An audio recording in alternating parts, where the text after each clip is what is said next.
Hello and welcome to PSM Speak. What's happening in Sudan? A brief account of what is going on there. A war with another country, or the civilian groups within the country fighting with each other there? Sudan is not new to these kinds of fightings. No, it's not of that kind now. It is a fight between two generals. One is no other than the army chief himself, Abdel Fattah al-Burhan. He is also the chief of the military junta that is ruling Sudan, which came into power with the promise to transition or to allow the democratic government in the country, which never happened.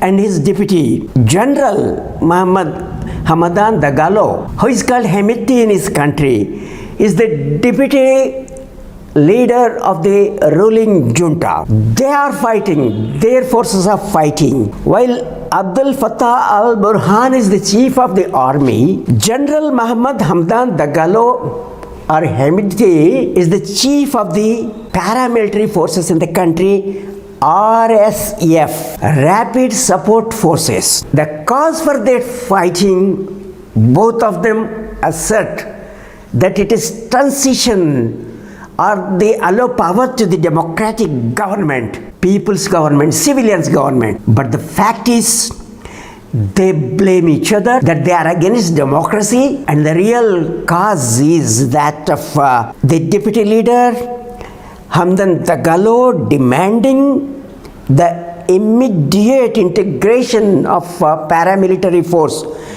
RSF into the army, which is not agreeable to Abdel Fattah al-Burhan. He wants a phased integration, not immediately, and also handing over power to only to the elected government, what he says. Whatever they say, the real cause is to stick to the power. It is the power struggle of the two generals in the army and in the paramilitary. They are not limiting their attacks only to the military establishments. In the crossfire, people are killed. When I was making this video, the official figure was already 500 persons died there, and several thousands of people were wounded. But why this is happening?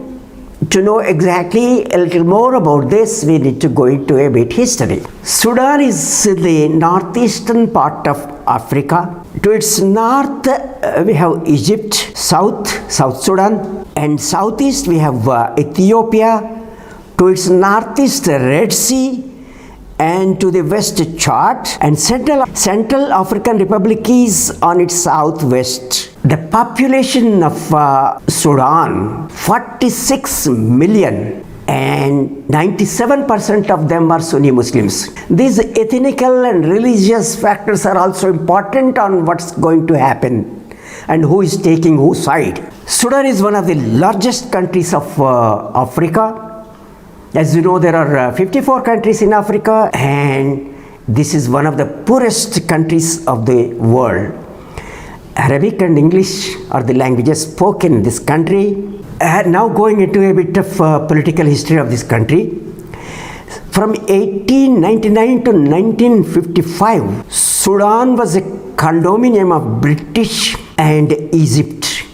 It was under British and Egyptian rule. It was decolonized only in 1956. But the democracy, whatever that they have achieved after the independence, was short-lived. In 1958 itself, there was a coup, and these kinds of coups, civil wars, troubles continued, and never did we see a lasting democracy in the country. 1962, there was civil war.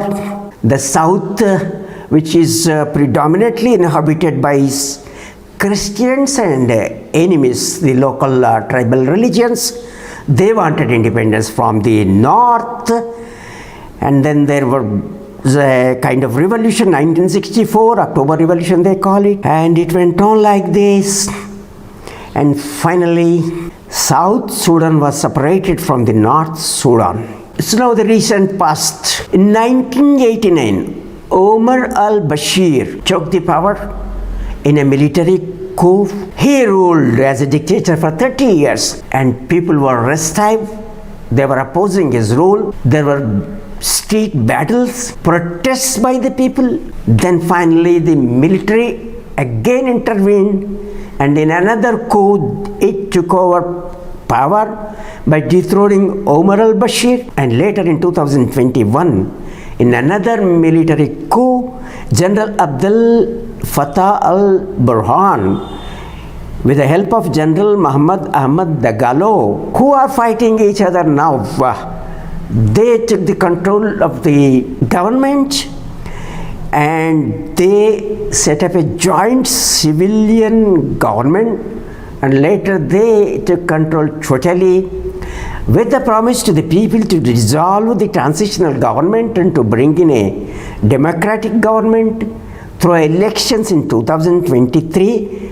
That did not happen, and now these two leaders are fighting among themselves to retain their power. A little bit about RSF. What is this RFS, this paramilitary force? When people were agitating against the government, 2003, this armed force, the private one, the Janjaweed militia, they supported the government. The militia that supported the government was integrated into the army as a paramilitary forces. It was given its due recognition.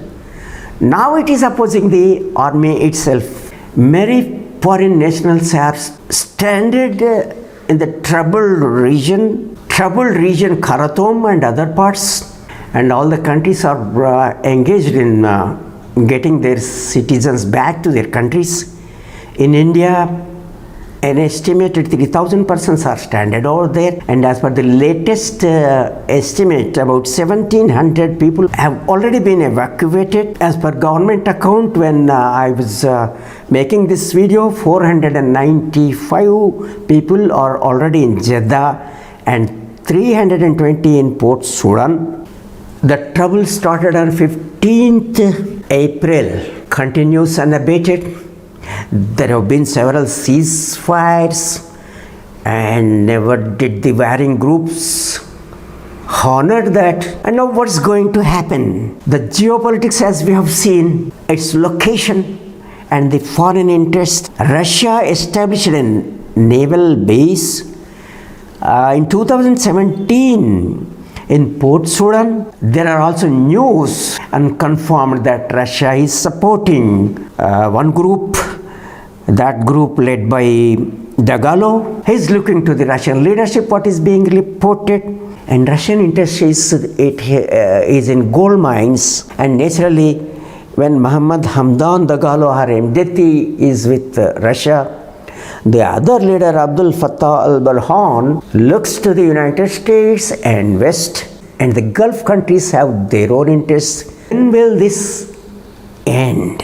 Unfortunately, as we have been watching, the democratic governments did not last there, and the ultimate solution is the strengthening of the democratic institution and establishment of democratic government. But is it going to happen soon, given the conditions in this country and the developments and the history?